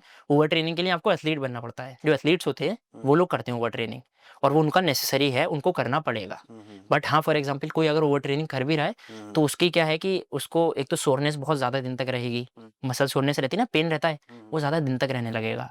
सो वो वहाँ से आपको समझ सकते हो कि वो ओवर ट्रेनिंग कर रहा है। अच्छा, सोशल मीडिया पे जो फ़िटनेस ट्रेंड्स होते हैं, लोग कुछ भी बोल रहे होते हैं, हुँ, कितने हद तक ब्लाइंडली फ़ॉलो करना पड़ता है इनको? मतलब क्या आदमी को अपना भी सोचना चाहिए हुँ, कि लोग सोशल मीडिया पे जो भी देख रहे हैं, हुँ, फैट लॉस से लेके मसल गेन, हुँ, वेट बढ़ाओ, हुँ, एक्सरसाइज, इतने सारे वीडियोज़ हैं, हुँ, क्या हमको ब्लाइंडली फ़ॉलो करना चाहिए उन चीज़ों पे, हुँ। खुद भी देखना चाहिए? देखिए, ब्लाइंडली तो आपको अपने टीचर्स तक को फ़ॉलो नहीं करना चाहिए। देखिए, सब अपना-अपना तरीका बताते हैं। जो मैंने अभी जो चीज़ें बता रहा हूँ, ये मैंने फ़ील किया है और जो मैंने पढ़ाई की है। आपको अपना पढ़ना पड़ेगा, अपनी रिसर्च करनी पड़ेगी। अगर आप वो चीज़ें नहीं करोगे, तो आप कहीं न कहीं मात खाओगे। मतलब इंटरनेट पे जो भी वर्कआउट वगैरह देख हाँ, रहे हैं, वो सबके लिए नहीं होता है, सबके वो लिए नहीं सबकी होता है। कंडीशन अलग है। हाँ, अब मुझे एक चीज़ बताओ, कोई इंसान बॉडी बिल्डर है और वो प्रोफ़ेशनल बॉडी बिल्डिंग कर रहा है, वो इंजेक्टेबल्स ले रहा है, इंजेक्शंस वगैरह ले रहा है, उसके बाद और वो इंसान एब्स कर रहा है, कोई एक्सरसाइज़ कर रहा है, कुछ भी। उसकी एनर्जी, आपकी एनर्जी नहीं, बहुत। एनर्जी की बात नहीं कर रहा हूँ मैं ये बोल रहा हूँ कि उसकी बॉडी बनी हुई है, तो आपको देख के ऐसा लगेगा यार इसने ये करके बनाई है, बट ऐसा नहीं है। जितने भी लोग हैं वो सब स्टेज होते हैं अलग-अलग। जितने भी लोग हैं सब बेसिक करके ही बनाते हुए आ रहे हैं। किसी ने भी कोई उड़ती चीज़ नहीं की है, कोई खतरनाक चीज़ नहीं की, सबने बेसिक चीज़ें ही की हैं। तो अगर आप कोई चीज़ ट्रेंड देख रहे हो, कोई इंसान की वीडियो देख रहे हो, उसके पीछे अपनी रिसर्च करो, तभी उस चीज़ को फ़ॉलो करो। अच्छा, आपके अकॉर्डिंग फ़िटनेस इंडस्ट्री में हुँ, ग्रो करने के लिए सबसे ज़्यादा ज़रूरी क्या चीज़ होती है? जैसे बरेली टियर 2 सिटी है हुँ, या टियर 3 सिटी के लोग अगर देख रहे हैं, हुँ। तो क्या फ़ॉलो करना चाहिए इस इंडस्ट्री में आने के लिए? इस इंडस्ट्री में आने के लिए ये है कि सबसे पहली चीज़ आपको अपने ऊपर मेहनत करनी होगी। मुझे आप ये बताओ कि अगर कोई बंदा फिट है और दूसरा बंदा फिट नहीं है, आप किसके पास जाओगे ट्रेनिंग लेने? जो फिट है? करेक्ट। हम्म। तो आपको अपने आप को बेचना आना चाहिए कि भाई अगर मैं बंदा खुद ही अपने ऊपर डिसिप्लिन नहीं कर सकता, आप मान के चलो मैं ये बोल रहा हूँ कि मैं अगर अच्छा नहीं खा सकता, मैं खूब गुलाब जामुन खा रहा हूँ, ये कर रहा हूँ, और दूसरों को मैं ये बोल रहा हूँ कि आप मत खाओ, ये तो हिपोक्रेसी है ना। सही बात है। तो आपको ये चीज करनी है कि पहले अपने ऊपर बिल्ड करो। धीरे धीरे अपनी लाइफ में डिसिप्लिन को ऐड ऑन करते रहो, करेक्ट। ब्रेकआउट करते रहो। Yes. जिस चीज का काम करने का मन कर रहा है उससे पीछे हटना शुरू हो जाओ। तो अब क्या है कि अब इसमें क्या होता है कि लोगों को ना, सबको ना कोच बनना है, सीखना नहीं चाहते हैं। आपको अपने ना सीखने की जो कैपेसिटी है वो कभी बंद नहीं करनी चाहिए, अपने आप को रोकना नहीं चाहिए। तो आपको कोशिश ये करनी है, आप सीखते रहो, तभी आप आगे जाके सिखा पाओगे। इंसान ने बॉडी बना ली अपनी, इसका भी एक दिक्कत है, अगर इंसान खुद को ट्रांसफॉर्म कर ले रहा है सीधे कोच बन जाता है। अच्छा। ऐसा नहीं होता है। कोचिंग देना और कोचिंग लेने में बहुत फर्क है। पर मैंने देखा है ऑनलाइन जितने भी प्लेटफॉर्म्स हैं, जो स्मॉल सिटी के ट्रेनर्स हैं, इनको एक अच्छी अपॉर्चुनिटी भी मिली है कि लोगों तक अच्छे क्लाइंट्स तक Correct. पहुंचना, काम Yeah. कर रहे हैं। पर कितना आप ऑथेंटिक किसी को मान सकते हैं? देखिए होता है ना, हाँ, मैं समझ गया। कोई भी किसी ने थोड़ी बहुत बॉडी बना ली, ऑनलाइन कोचिंग दे रहा है। अब कैसे हम लोग ये जाने कि वो सही बोल रहा है? एक होता है, एक सर्टिफाइड ट्रेनर होते हैं, एक जो नॉर्मल होते हैं। तो क्या कैसे फर्क पहचाने आप? आपको उसकी जर्नी समझनी होगी, उसको कितना टाइम लगा है। हम्म। देखिए बहुत सारे लोग हैं, मैं खुद भी बोलता हूँ, अगर आपके पास सर्टिफिकेशन लेने के लिए पैसे नहीं है तो आपने कोशिश ये करनी है कि आप उसके बारे में पढ़ाई करो। पढ़ाई तो फ्री है, आप ऑनलाइन देखो, यूट्यूब पे करो, बुक से पढ़ो, वो कर लो। अगर आप सर्टिफिकेशन नहीं कर सकते तो 80,000 1 लाख का होता है, अगर नहीं कर पा रहे हो तो अपनी पढ़ाई करो। तो जो भी कम रिसोर्सेज में कैसे कर सकते हैं, मतलब? जैसे आपके पास अगर पैसे कम हैं तो आपने कोशिश ये करनी है कि आप बुक से पढ़ो, यूट्यूब से पढ़ो, गूगल से पढ़ो, बट पढ़ो, तभी आप आगे चीज़ें करवा पाओगे। आपके रिजल्ट आपके लिए बोलेंगे, सिंपल चीज़ है। आपको अगर ढूंढ रहे हो कि किसको मुझे हायर करना चाहिए एज अ ट्रेनर, तो आप उसके रिजल्ट्स देखोगे कि वो बंदा एक तो खुद कैसा है, कि क्या वो खुद पे भी अपना मेहनत कर पाया नहीं कर पाया, और दूसरी चीज़ उसके रिजल्ट्स कैसे हैं, उसने बाकी लोगों को जो ट्रेन किया है वो कैसे किया है। आपको क्या लगता है कि फिटनेस इंडस्ट्री फ्यूचर में किस डायरेक्शन में जाएगी? फिटनेस इंडस्ट्री हमेशा ग्रो करेगी, क्योंकि जिस हिसाब से अभी लोगों का लाइफस्टाइल है, लोगों का खाने का तरीका है, जिस हिसाब से जो बाहर की जो लाइक पोल्यूशन वगैरह ये सब चीज़ें हैं, इससे बीमारियां बढ़ती हैं। और अगर आपकी जितनी सेडेंटरी लाइफस्टाइल होगी, बिकॉज अभी एआई का ज़माना है। जैसे कि दिल्ली के आसपास एनसीआर में पोल्यूशन बहुत है, तो वैसे भी इतनी बीमारियां हैं। करेक्ट। आदमी अपने आप को खुद ट्रेन नहीं कर रहा है, फिटनेस पे ध्यान नहीं दे रहा है। तो चैलेंजेस क्या है, मतलब ऐसी जगह पे रहना और खुद को फिटनेस को फॉलो करना? यहाँ पे यही चैलेंजेस हैं कि आपको एक्स्ट्रा बीमारियां मिल रही हैं एक तो, और अगर आप एक्सरसाइजेस वगैरह नहीं कर रहे हो तो आपको जो बेसिक चीज़ें हैं वो तो मिलेंगी मिलेंगी, उसके साथ ये जो पोल्यूशन वाली चीज़ें हैं, सांस की दिक्कत, लंग्स में आपको एक्स्ट्रा प्रेशर देना पड़ रहा है। जो इंसान स्मोक नहीं भी करता, जैसे फॉर एग्जांपल मैं स्मोक नहीं करता हूँ, हाँ। मैं वहाँ पे ये हिसाब है पोल्यूशन का कि भाई ऐसा है कि आप दिन में 20 सिगरेट स्मोक कर रहे हो, हाँ, तो ये मेरे लिए तो नुकसान ही हुआ ना। सही बात है। बट ये है कि या तो आप एक्सरसाइज कर लो तो उसको थोड़ा सा कम कर लो, या आप एक्सरसाइज भी नहीं कर रहे हो और आप पोल्यूशन वाली सिटीज में भी रह रहे हो, तो ये और ज़्यादा नुकसान करेगा। मतलब बड़े शहरों में तो और भी खतरा है अगर आप फिटनेस पे ध्यान नहीं दे रहे। हाँ, बहुत इंपॉर्टेंट है, आपको एक्सरसाइज करनी ही चाहिए। जो लोग फिटनेस स्टार्ट करना चाहते हैं, जो लोग आज फिटनेस स्टार्ट करना चाहते हैं और लेकिन थोड़ा बहुत कंफ्यूज्ड हैं, उनके लिए आप एक क्लियर मैसेज दीजिए कि वो कैसे स्टार्ट करें, अपने राइट मेंटर को कैसे चूज करें। देखिए बहुत सारे लोग हैं सिखाने के लिए, तो आपको पहले अपनी रिसर्च करनी है, आपको फाइंड करना है कि मुझे ये बंदा लेजिट लगता है। वीडियोस देखते हो, कंटेंट क्रिएशन के थ्रू समझ में आ जाएगा कि कौन कितना लेजिट है। उसके बाद ही आपने उसको मेंटोर बनाना है। या तो आप उससे बात कर लो, बात नहीं कर सकते तो जो वो चीज़ें कर रहा है उसी चीज़ को फॉलो करते रहो। एक तो वो हो गया। बाकी रही, आप जितना पढ़ाई करोगे उतना ज़्यादा अचीव करोगे। अगर आप ये सोचो कि मैं सिर्फ ये सब चीज़ें करके बढ़ जाऊंगा, नहीं। अगर आप अपनी नॉलेज नहीं बढ़ाओगे, आप ग्रो नहीं करोगे, आप फिटनेस इंडस्ट्री में भी ग्रो नहीं कर पाओगे, रिजल्ट ही नहीं दे पाओगे। क्योंकि हर इंसान का ईटिंग रूटीन अलग होगा, हर इंसान का वर्क रूटीन अलग होगा। अब फॉर एग्जांपल किसी की नाइट ड्यूटी है, आप उसका कैसे प्लान बनाओगे ये बताओ, बात है। Nutrition plan.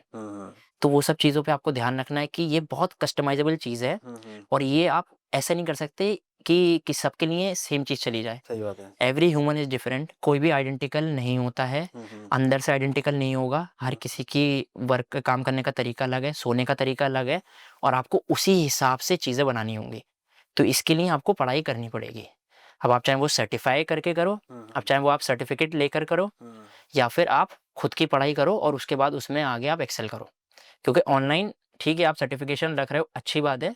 अगर सर्टिफिकेशन नहीं है फिर भी आप ट्रेनिंग दे सकते हो पढ़ाई करके खुद की, क्योंकि रिजल्ट आपके बोल जाएंगे।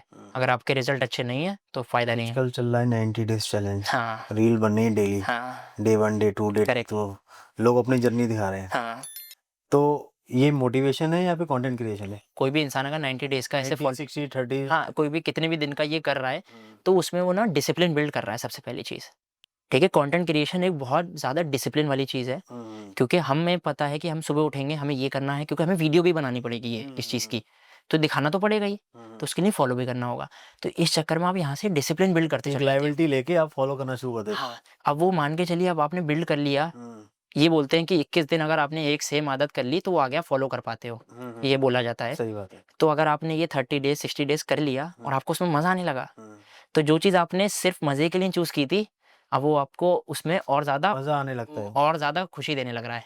ये अच्छा, जब ईयर चेंज होता है, हुँ। अब 2026 आ गया, हाँ, लोग सोचते हैं एकदम से सारी लाइफ में चेंजेस आएंगे। हाँ, आप जिम जितने भी देखेंगे अभी सब भरे होंगे, हुँ, ठीक है। हुँ, जो भी XYZ कि मैं ये नया काम करना है, फिर जिम जाके हेल्थ सही Correct. करेंगे, मतलब मुझे 1 जनवरी आते ही हुँ, जो जितने भी जिम ओनर्स हैं उनके जो खुशी हो जाती है, उनके जो अकाउंट्स हैं वो बढ़ने लगती है। शुरू हो जाते हैं। तो ये अच्छी चीज़ भी है कि लोग एटलीस्ट ये सोच के कर रहे हैं कि चलो अब से कर लेते हैं, बट इसके पीछे रीज़न ये है ना कि ये कब तक? अच्छा, ये ना लॉन्ग लास्टिंग नहीं है। डेट के मुंह में फंस जाता है आदमी कि 1 जनवरी, हाँ, मंडे, हाँ, सैटरडे। हाँ, ये ना इंसान फिर क्या होता है कि इस चीज़ में फँस जाता है और ये ना ज़्यादा देर तक नहीं कर पाता। अब आप देखिए आज क्या है, आज 11th है, तो 11 दिन के अंदर कितने लोगों ने छोड़ दिया होगा? सही बात है। द रीज़न इज़ बिकॉज़ ये मोटिवेशन के तरीके से यूज़ करते हैं। इसीलिए मैं बोलता हूँ कि मोटिवेशन आपको बस उठा सकता है सुबह। डिसिप्लिन आपको सुबह उठाएगा, आपसे अच्छा खाना खिलवाएगा, फिर पूरा काम करवाएगा, और फिर आपको इसमें एक्सेल करवाएगा। वो डिसिप्लिन काम करता है। मतलब फिटनेस को देख के आप कह सकते हैं कि ये कोई 30 डेज प्रोग्राम नहीं है, ये लाइफ टाइम कमिटमेंट है। जो फ़िटनेस है या हेल्थ है, ये कोई स्प्रिंट नहीं है, ये मैराथन है। और ये मैराथन बहुत लंबी वाली है, ये ज़िंदगी के एंड तक चलती है। आप खुद बताओ, आप कभी किसी की वीडियो देखते हो जो 80 साल का है और वो एक्सरसाइज़ कर रहा है, कितना खुशी होती है, राइट? आप सोचते हैं यार काश मैं भी हूँ ऐसा, राइट? मगर वो पता है कब से बिल्ड कर रहा है?